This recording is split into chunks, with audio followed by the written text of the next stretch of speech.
Fire in the hole! Fire in the hole! Fire in the hole! 3, 2, 1, ledakan!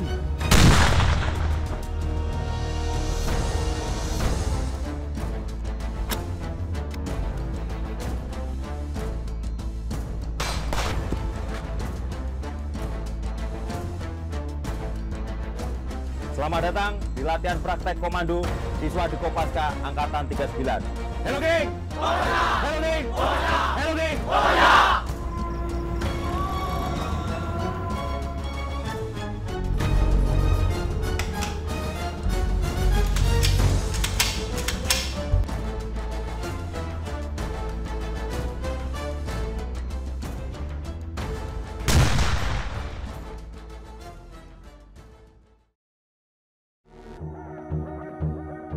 Komando Pasukan Katak TNI Angkatan Laut.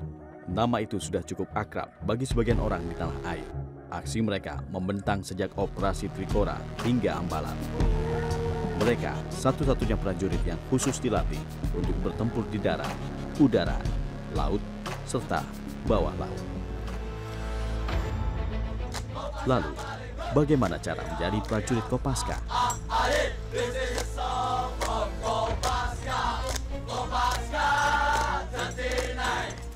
Kopaska, sekolah Kopaska ini nanti untuk memberikan masukan prajurit-prajurit terbaik pilihan dari TNI Angkatan Laut Aktif yang diseleksi secara khusus, kemudian dididik secara khusus, diperlengkapi dengan perlengkapan khusus, lalu nanti dia dipersiapkan untuk menghadapi tugas-tugas yang bersifat khusus. Sekolah Kopaska adalah sekolah komando pasukan katak, yaitu lembaga pendidikan milik TNI Angkatan Laut yang berada di bawah pusat pendidikan khusus yang bertugas mencetak prajurit komando pasukan katak yang nantinya akan ditugaskan di satuan komando pasukan katak baik armada dari kawasan barat ataupun timur. Butuh waktu total 10 bulan untuk mencetak seorang prajurit Kopaska. Dari ribuan prajurit TNI Angkatan Laut yang mendaftar, hanya sebagian kecil yang lolos pendidikan. Tahun 2015, hanya 24 siswa calon Kopaska yang lolos. Itu pun tak semua lulus pendidikan. Pendidikan Kopaska dikenal keras, bahkan brutal. Salah satu yang terberat adalah Hell Week. Pada fase ini, siswa diuji hingga batas ketahanan terakhir. Digenjot fisik maupun digenjot mental, bahkan sampai di batas kemampuan manusia.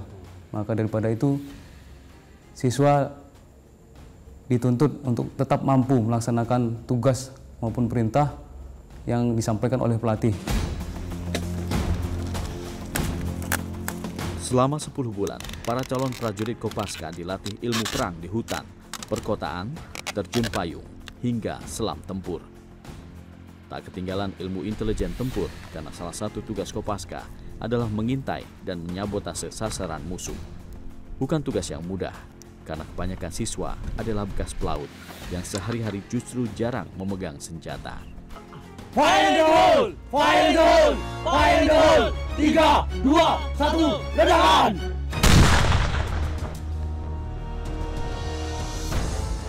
Merubah prajurit biasa, angkatan laut biasa yang berasal dari pelaut biasa, dididik menjadi seorang prajurit Kopaska, di mana prajurit Kopaska ini memiliki kemampuan 4 media. Nah, dari yang semula prajurit KRI atau angkatan laut biasa, ini dididik dari mulai kemampuan mereka di darat, kemudian kemampuan mereka di udara, kemudian kemampuan mereka di air, di mana air tadi dibagi menjadi 2, permukaan dan bawah air. Untuk itu pendidikannya cukup panjang dan melibatkan banyak unsur untuk membentuk seorang profil prajurit komando pasukan katak. Siap! Apa yang kalian lakukan tidak bisa saya bilang ringan. Ada yang sakit? Siap, siap! Selama masa pendidikan, pangkat dan jabatan siswa juga dicopot, sehingga semua siswa dianggap setara. Nama siswa pun diganti dengan nama-nama binatang laut. Ini dilakukan agar tidak ada perasaan segan dari pelatih, serta mempermudah pembentukan kekeluargaan. Selama mereka pendidikan Kopaska ini selama 10 bulan, ya selain dikasih ilmu tentang teknik-teknik perang, ya mereka juga dikasih ilmu tentang kekeluargaan, bagaimana menjalin antar sahabat itu menjadi sebuah keluarga.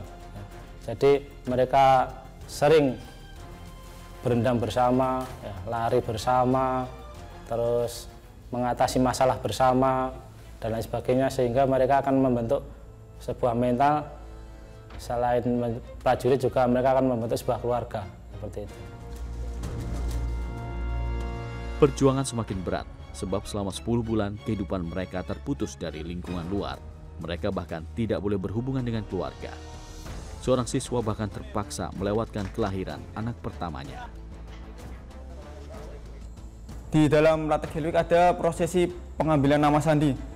Dan pada saat prosesi pengambilan nama sandi, di situ juga anak saya lahir. Jadi berbarengan, saya lahir dengan nama Marlin dan anak saya lahir, saya beri nama Merlin. Kalau perasaan seperti itu sebagai manusiawi ada, tapi saya sudah mengikhlaskan bahwa sudah resiko saya untuk masuk pendidikan Kopaska dan tidak melihat anak lahir. Tidak mudah menjadi seorang prajurit Kopaska. Pelatihan berat dan siksaan terus dialami selama 10 bulan. Namun, semua itu diperlukan karena tugas berat yang nanti akan diemban.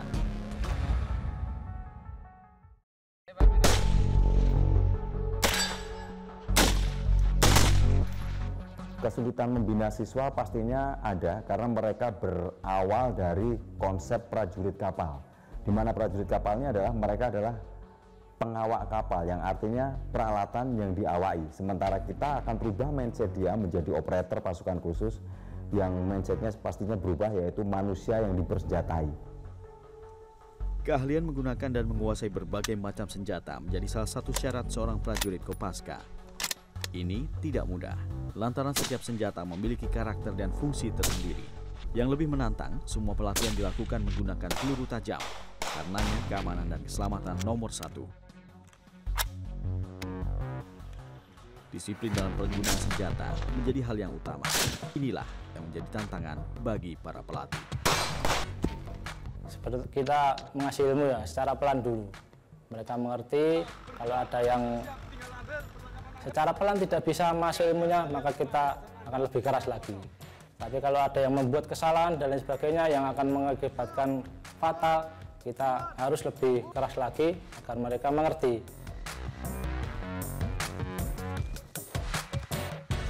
Dimulai dengan senjata perorangan seperti pistol,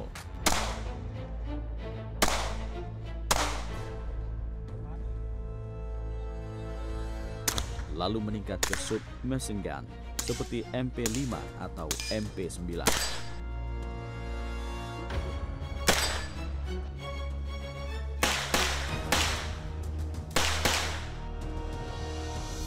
Senapan serbu sebagai senjata organik juga dilatihkan.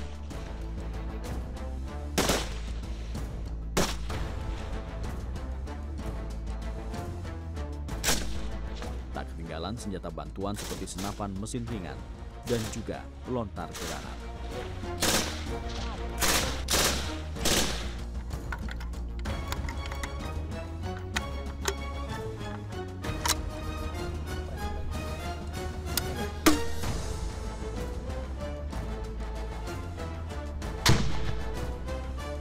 Kopaska sejatinya merupakan satuan khusus yang mensabotase musuh.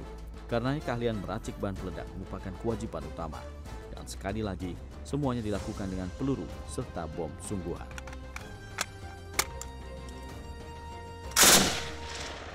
Helik tetap paling berat, tapi untuk yang kedua itu materi-materi yang baru. Seperti selama saya menjadi tentara, saya belum pernah mendapat materi yang namanya materi demolisi sabotir dan lain-lain.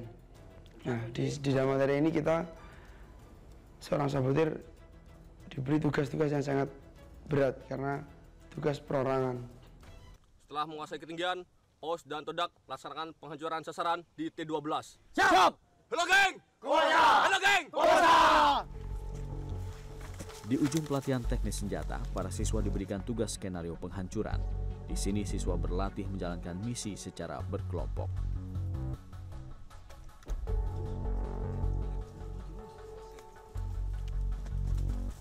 Misi pun dimulai. Siswa berlari menuju perbukitan sasaran sembari menembakkan senjata.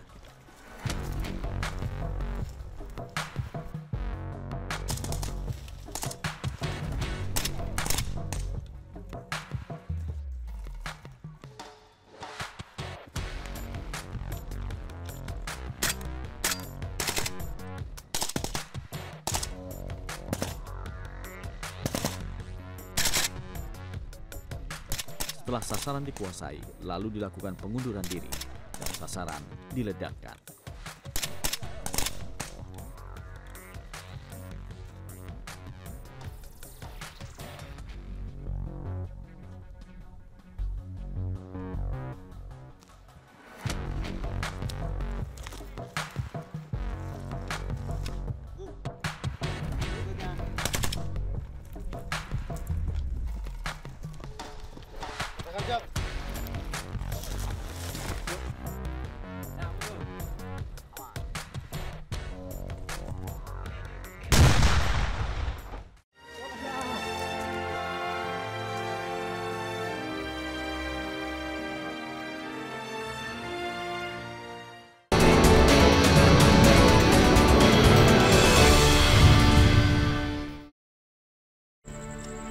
Lanjut menuju ke... Malam belum menunjukkan puncaknya. 24 siswa calon prajurit Kopaska telah berkumpul. Mereka mendapatkan pengarahan terakhir sebelum menempuh salah satu fase pelatihan terberat pada esok paginya, yaitu Jurit Komando. Selamat datang di latihan praktek komando siswa di Kopaska Angkatan 39. Hello King! Hello King! Hello King!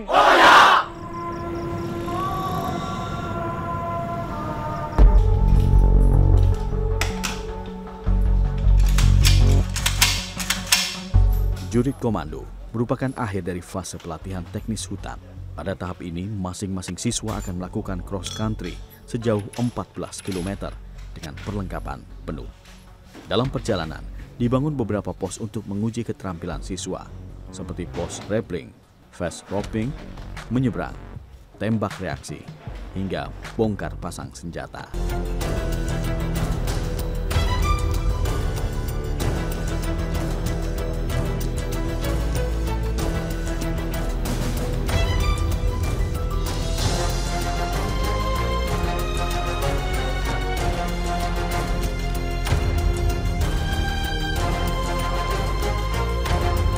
Prajurit Kopaska lebih mengutamakan kepada kualitas daripada kuantitas.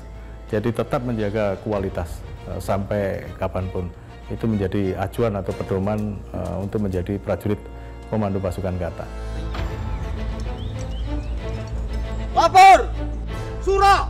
Siswa di Kopaska 39 siap melaksanakan Jurit Komando! 3, 2, 1. Kopaska! Hello King! Suara ledakan menandakan dimulainya Jurit Komando. Kopaska! Kopaska! Uji terampil dimulai dengan fast roping atau meluncur cepat. Kopaska! Pakai perlengkapanmu. Ya. Sini. Gerak.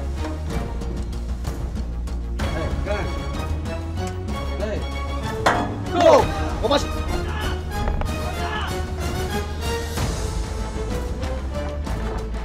Lalu, penyeberangan kering dengan metode Flying Fox.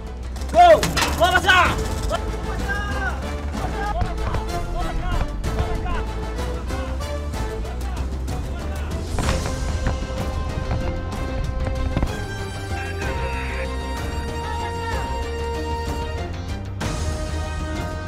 Selanjutnya, rappelling. Kopaska!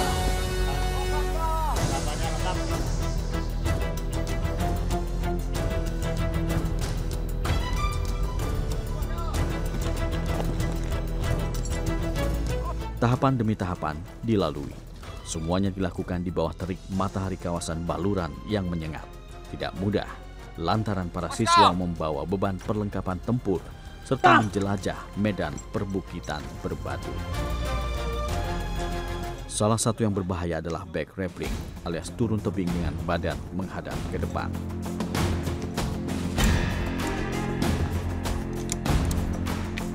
Buat lakukan laporan dulu dong. Laporan. Lapor, siswa PAUD siap. Back rappelling. Lari. Kopasca. Kopasca. Kopasca. Kopasca. Kopasca. Kopasca. Kopasca. Sepanjang perjalanan, beberapa pelatih juga bersiaga. Tidak ada ampun bagi siswa yang kedapatan melakukan kesalahan. Seperti kita membuat pedang, seperti kita membuat pedang yang tajam, itu kan kadang dilus-lus, ya Mas.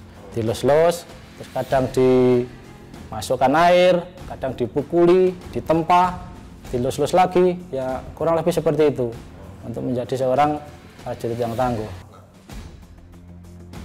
Cuaca yang panas membuat siswa cepat lelah. Ancaman dehidrasi juga mengintai. Padahal tiap siswa juga harus menyelesaikan tantangan yang diberikan. Di sini, mental dan fisik diuji hingga batas maksimum. Dalam keadaan demikian, hanya semangat dan mental kuat yang bisa menjadi penolong. Kalau itu bagi saya itu merupakan efek dari Helwig. Karena Helwig itu seberat apapun kita mendapat tekanan, mendapat pressing, otak kita harus tetap berpikir. Nah itu aplikasinya sampai sekarang, kita harus bisa tetap berpikir. Meskipun kita dapat tekanan, kita mendapat pressing, dalam kondisi capek kan kita capek berlari, naik tebing, setelah mendapat tebing, misal bongkar pasang senjata, kita harus tetap bisa. Itulah efek dari Helwig tersebut. Satu persatu, akhirnya para siswa calon Kopaska berhasil memasuki finish.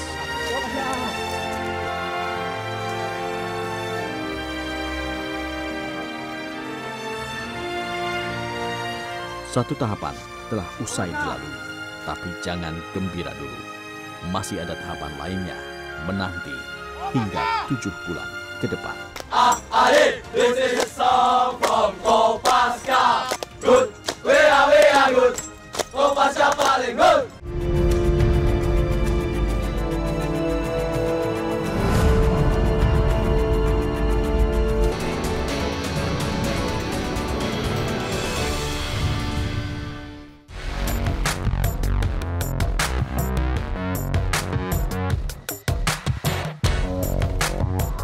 Sebagai pasukan berkualifikasi khusus, Komando Pasukan Katak atau Kopaska harus mampu bergerak di darat, laut, serta udara.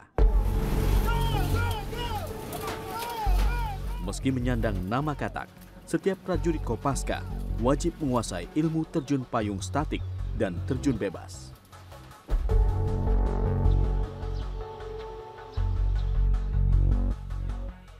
Karena salah satu metode pendekat menuju sasaran yang paling aman yang harus dikuasai oleh prajurit Kopaska adalah melewati udara. Meskipun nanti tetap landingnya bisa di darat atau di laut atau di instalasi lain yang terapung di tengah laut. Proses membentuk seorang prajurit berkemampuan para tidaklah mudah dan sebentar. Pada tahun ini, proses pendidikan fase udara berlangsung sejak 7 Maret hingga 15 April alias lebih dari 1 bulan. 1.000, 2.000, 3.000, 4.000, 5.000. Pada minggu-minggu awal, dilakukan pelatihan teori serta latihan darat atau ground training. Lalu dilanjutkan dengan praktek terjun parastatik. Pada terjun parastatik, digunakan payung standar militer parasut statik. Payung jenis ini tidak bisa dikendalikan dan untuk mengembangkannya dikaitkan pada sebuah tali statik. Ketika pesawat mencapai ketinggian 1.500 kaki atau sekitar 500 meter, para prajurit seolah dilempar keluar pesawat, lalu payung pun mengembang sempurna.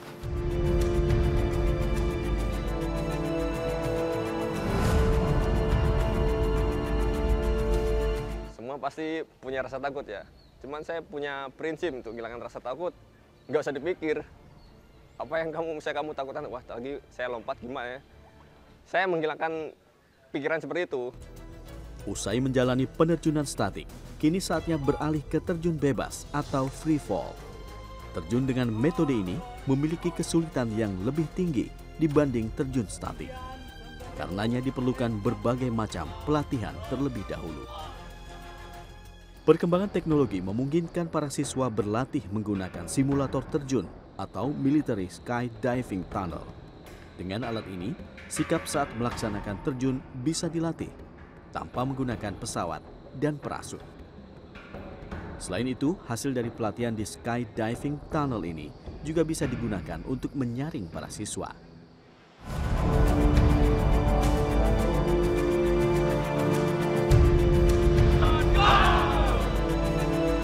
Setelah semua latihan darat usai, kini saatnya mengudara.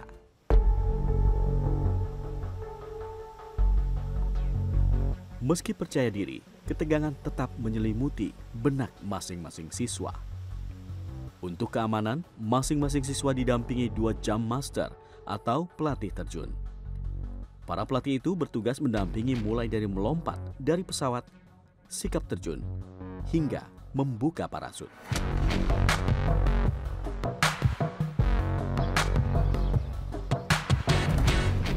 Kekhawatiran pasti ada, rasa takut itu pasti ada karena basically mereka dari prajurit KRI kemudian kita rubah menjadi prajurit pasukan khusus yang menguasai medan darat, laut, dan udara.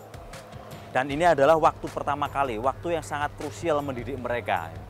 Jadi awal-awal ini kita laksanakan banyak drill kering, kemudian kita bawa ke simulator di MST sampai akhirnya dia benar-benar naik dan pesawat. Terjun bebas memang bukan perkara mudah. Terlebih lagi, keadaan melayang membuat banyak orang terlena hingga lupa membuka parasut. Dan memang itu yang terjadi. Jadi pada saat lompat pertama, otomatis secara tidak sadar kita bengong. Jadi nggak tahu apa yang harus dilakuin. Kita ngelihat langit dan tanah semua di bawah daratannya. Otomatis kemarin pada saat lompatan pertama, saya diketuk-ketuk sama jumping pertama dari sebelah kanan. Tuk-tuk, baru saya sadar, oh ya laksanakan prosedur. Mungkin keenakan, terlena sampai lupa dengan program-programnya pelajaran, seharusnya langkahnya mengerjakan gini. Nah itu jadi lupa. Pelatihan terjun bebas ini sendiri berlangsung selama sekitar 2 minggu. Dengan tujuan akhir, masing-masing siswa mampu melakukan terjun seorang diri atau solo. Namun demikian, pelatihan menguasai udara masih belum usai. Setelah nanti lulus, para prajurit Kopaska masih harus menguasai terjun militer tahap selanjutnya yang memiliki kesulitan sangat tinggi.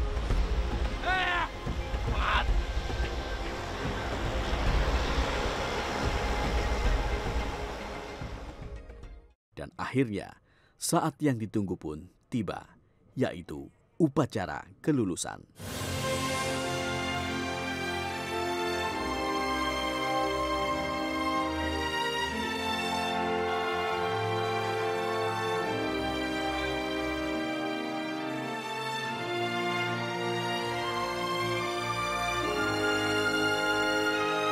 Dengan penyematan wing terjun, maka para siswa ini resmi menguasai fase udara sekolah Kopaska.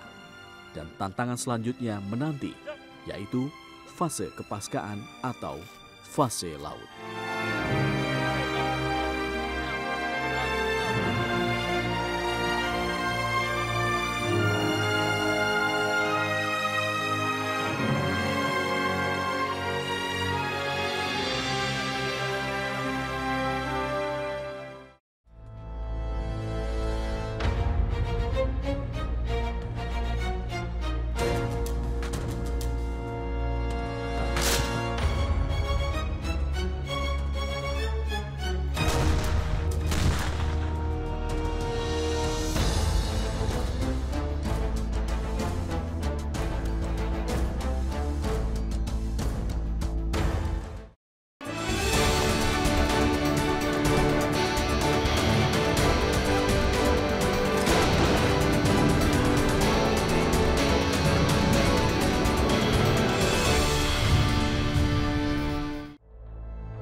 Fire in the hole! Fire in the hole! 3, 2, 1, ledakan!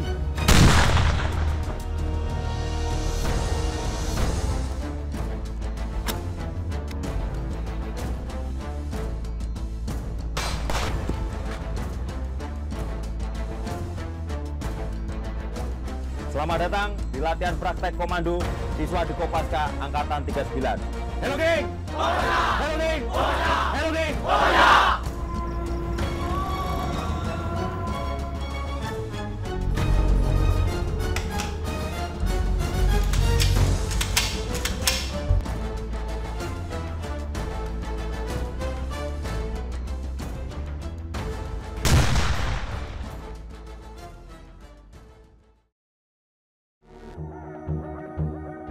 Komando Pasukan Katak TNI Angkatan Laut. Nama itu sudah cukup akrab bagi sebagian orang di tanah air. Aksi mereka membentang sejak Operasi Trikora hingga Ambalan. Mereka satu-satunya prajurit yang khusus dilatih untuk bertempur di darat, udara, laut, serta bawah laut.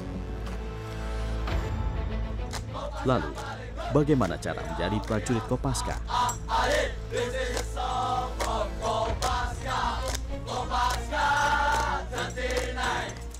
Kopaska, sekolah Kopaska ini nanti untuk memberikan masukan prajurit-prajurit terbaik pilihan dari TNI Angkatan Laut Aktif yang diseleksi secara khusus, kemudian dididik secara khusus, diperlengkapi dengan perlengkapan khusus, lalu nanti dia dipersiapkan untuk menghadapi tugas-tugas yang bersifat khusus.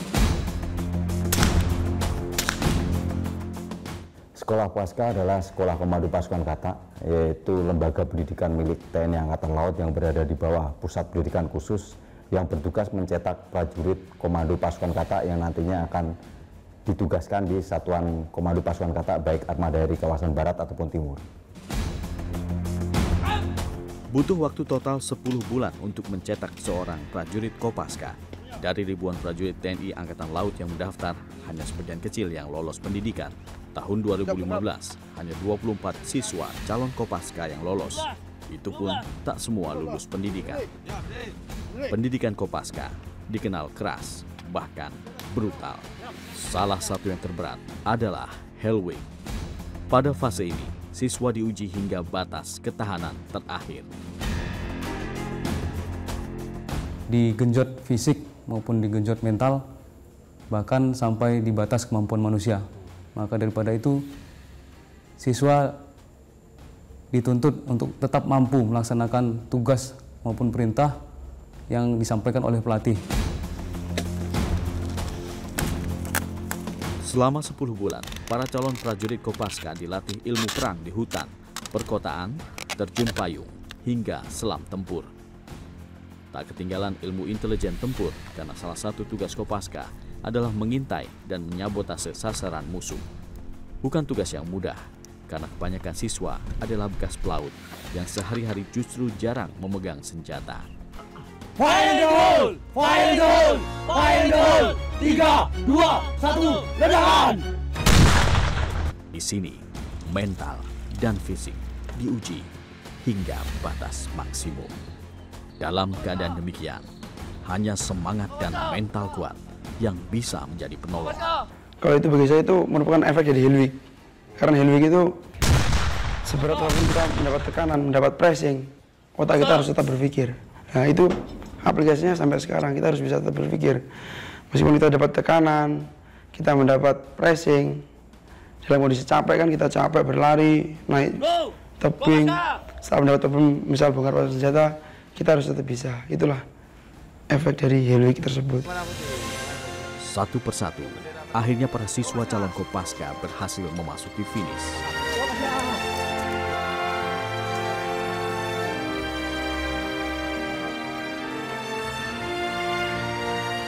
Satu tahapan telah usai dilalui, tapi jangan gembira dulu.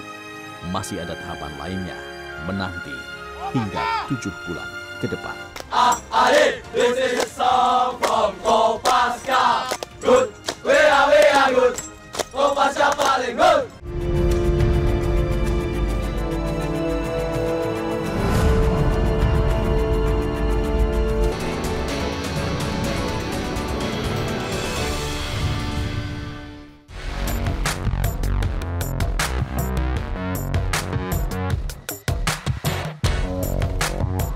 Sebagai pasukan berkualifikasi khusus, Komando Pasukan Katak atau Kopaska harus mampu bergerak di darat, laut, serta udara.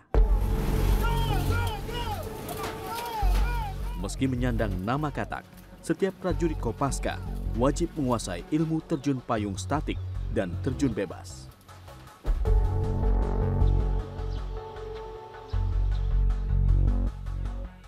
Nah, karena salah satu metode pendekat menuju sasaran yang paling aman yang harus dikuasai oleh prajurit Kopaska adalah melewati udara, meskipun nanti tetap landingnya bisa di darat atau di laut atau di instalasi lain yang terapung di tengah laut.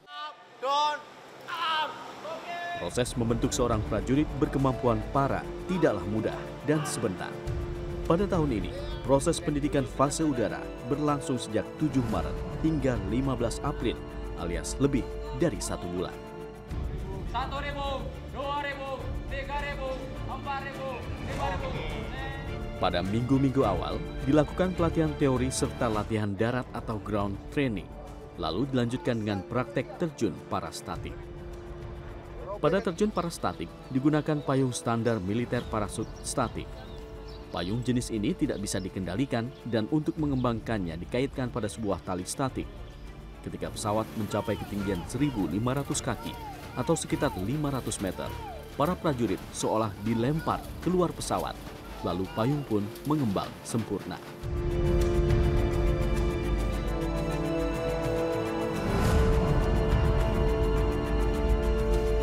Semua pasti punya rasa takut ya. Cuman saya punya prinsip untuk hilangkan rasa takut. Nggak usah dipikir. Apa yang kamu takutkan, wah tadi saya lompat gimana ya. Saya menghilangkan pikiran seperti itu. Usai menjalani penerjunan statik, kini saatnya beralih ke terjun bebas atau free fall. Terjun dengan metode ini memiliki kesulitan yang lebih tinggi dibanding terjun statik. Karenanya diperlukan berbagai macam pelatihan terlebih dahulu. Perkembangan teknologi memungkinkan para siswa berlatih menggunakan simulator terjun atau military skydiving tunnel. Dengan alat ini, sikap saat melaksanakan terjun bisa dilatih tanpa menggunakan pesawat dan parasut. Selain itu, hasil dari pelatihan di skydiving tunnel ini juga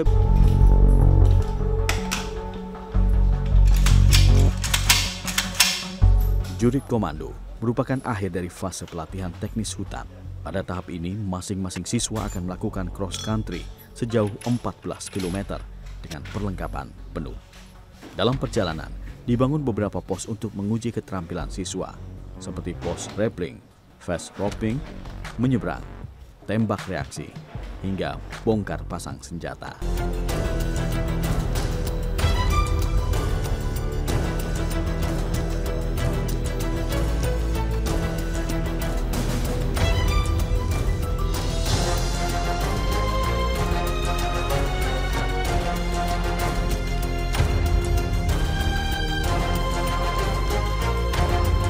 Prajurit Kopaska lebih mengutamakan kepada kualitas daripada kuantitas. Jadi tetap menjaga kualitas sampai kapanpun. Itu menjadi acuan atau pedoman untuk menjadi prajurit Komando Pasukan Kata. Lapor! Surah! Siswa di Kopaska 39! Siap! Melaksanakan jurit komando! 3, 2, 1. Kopaska! Beloging! Suara ledakan menandakan dimulainya jurit komando. Kopaska! Kopaska! Uji terampil dimulai dengan fast roping atau meluncur cepat. Kopaska! Pakai perlengkapanmu. Ya. Maju sini. Gerak. Kanan. Go! Kopaska!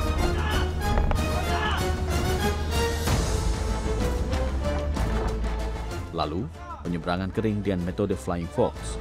Go! Kopaska!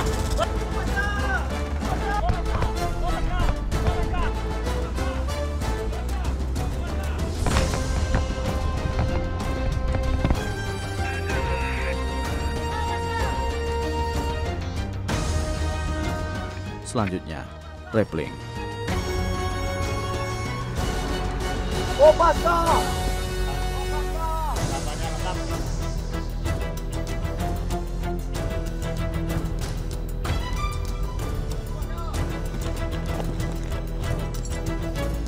Tahapan demi tahapan dilalui. Semuanya dilakukan di bawah terik matahari kawasan Baluran yang menyengat. Tidak mudah, lantaran para siswa membawa beban perlengkapan tempur serta menjelajah medan perbukitan berbatu. Salah satu yang berbahaya adalah back rappelling alias turun tebing dengan badan menghadap ke depan.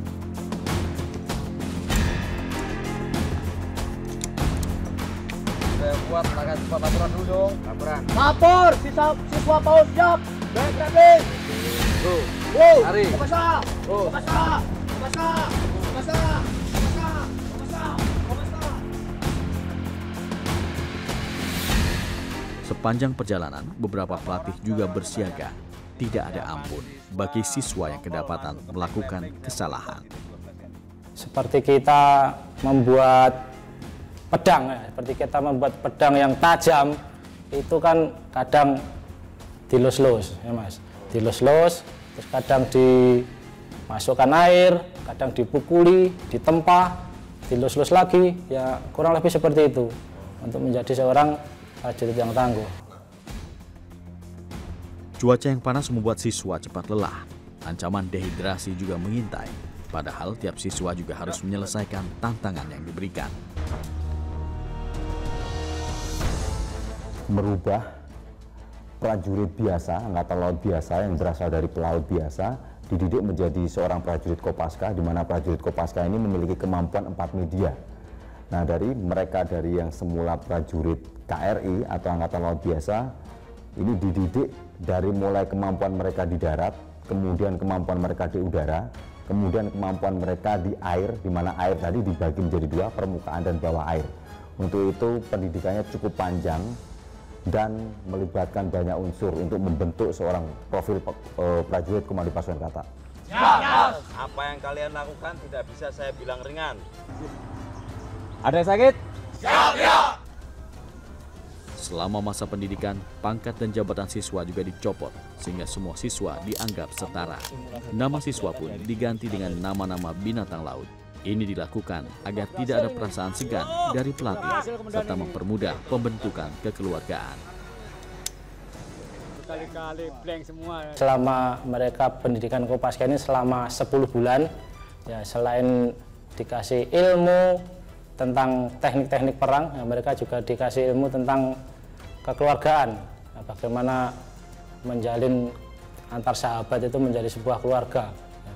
Jadi mereka sering berendam bersama, ya, lari bersama, terus mengatasi masalah bersama, dan lain sebagainya, sehingga mereka akan membentuk sebuah mental. Selain prajurit juga mereka akan membentuk sebuah keluarga, seperti itu. Perjuangan semakin berat, sebab selama 10 bulan kehidupan mereka terputus dari lingkungan luar. Mereka bahkan tidak boleh berhubungan dengan keluarga. Seorang siswa bahkan terpaksa melewatkan kelahiran anak pertamanya. Di dalam Latih Heroik ada prosesi pengambilan nama sandi. Dan pada saat prosesi pengambilan nama sandi, di situ juga anak saya lahir.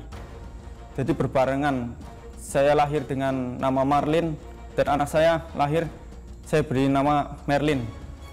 Kalau perasaan seperti itu sebagai manusiawi ada, tapi saya sudah mengikhlaskan bahwa sudah resiko saya untuk masuk pendidikan Kopaska dan tidak melihat anak lahir. Tidak mudah menjadi seorang prajurit Kopaska. Pelatihan berat dan siksaan terus dialami selama 10 bulan. Namun, semua itu diperlukan karena tugas berat yang nanti akan diemban.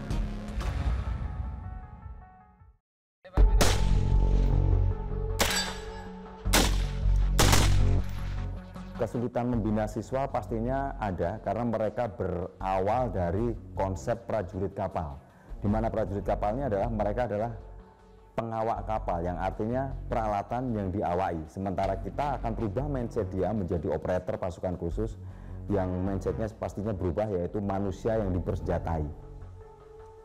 Keahlian menggunakan dan menguasai berbagai macam senjata menjadi salah satu syarat seorang prajurit Kopaska. Ini tidak mudah, lantaran setiap senjata memiliki karakter dan fungsi tersendiri. Yang lebih menantang, semua pelatihan dilakukan menggunakan peluru tajam, karenanya keamanan dan keselamatan nomor 1. disiplin dalam penggunaan senjata menjadi hal yang utama. Inilah yang menjadi tantangan bagi para pelatih. Seperti kita mengasih ilmu ya, secara pelan dulu. Mereka mengerti, kalau ada yang secara pelan tidak bisa masuk ilmunya, maka kita akan lebih keras lagi. Tapi kalau ada yang membuat kesalahan dan lain sebagainya yang akan mengakibatkan fatal, kita harus lebih keras lagi agar mereka mengerti. Dimulai dengan senjata perorangan seperti pistol,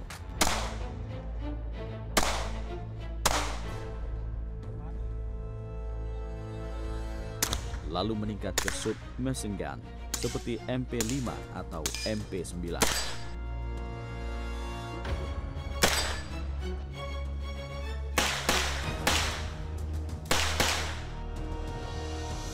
Senapan serbu sebagai senjata organik juga dilatihkan.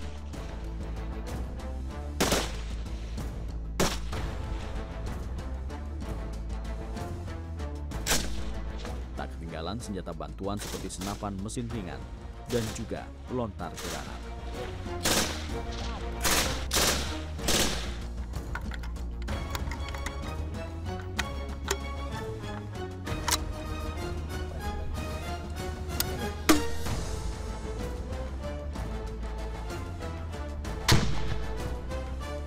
Kopaska sejatinya merupakan satuan khusus yang mensabotase musuh. Karena keahlian meracik bahan peledak merupakan kewajiban utama. Dan sekali lagi, semuanya dilakukan dengan peluru serta bom sungguhan.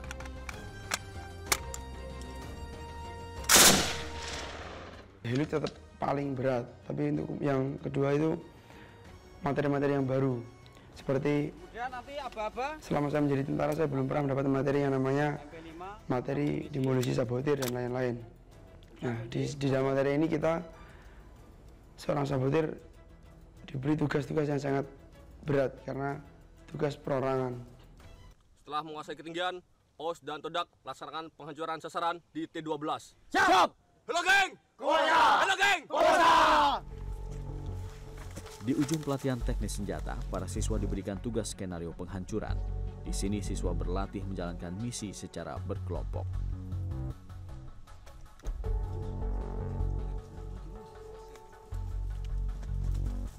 Misi pun dimulai.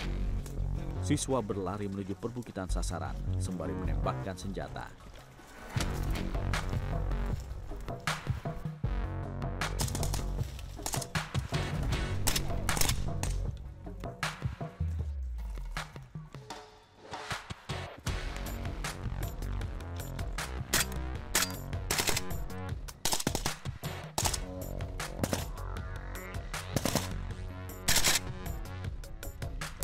Setelah sasaran dikuasai, lalu dilakukan pengunduran diri dan sasaran diledakkan.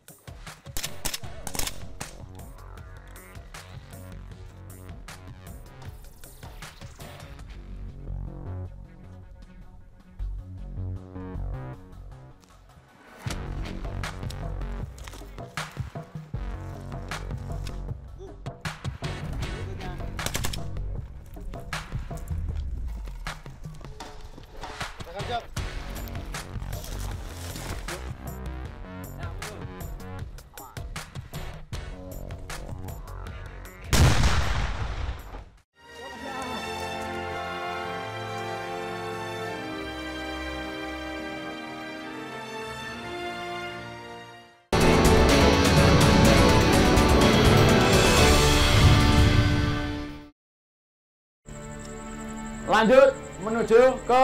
Malam belum menunjukkan puncaknya. 24 siswa calon prajurit Kopaska telah berkumpul. Mereka mendapatkan pengarahan terakhir sebelum menempuh salah satu fase pelatihan terberat pada esok paginya, yaitu jurit komando. Selamat datang di latihan praktek komando siswa di Kopaska Angkatan 39. Hello geng! Kopaska! Hello geng! Kopaska! Hello geng! Kopaska!